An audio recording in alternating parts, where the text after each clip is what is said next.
Dawn of Heroes is still deep in playtesting, but we have been making excellent progress. Although many things may yet change, I wanted to share some of our specific thoughts about individual heroes. As I had indicated in the Movement article from a couple weeks ago, my goal is to clarify, differentiate, and balance the elements of myth.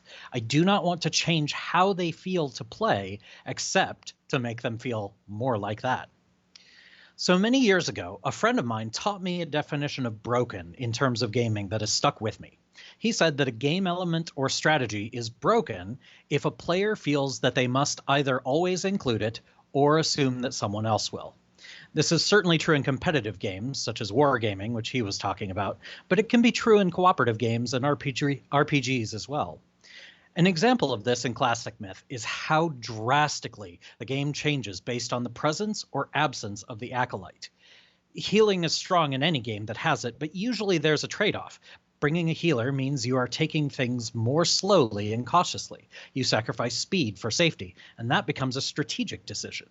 This was not always the case in classic myth, where the Acolyte was able to heal so drastically that the other heroes actually accelerated. So let's talk a little bit about the costs of healing.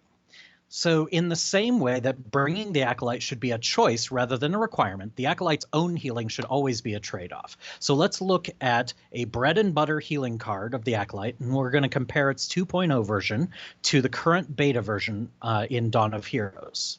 So here in the 2.0 version, we see this generating threat.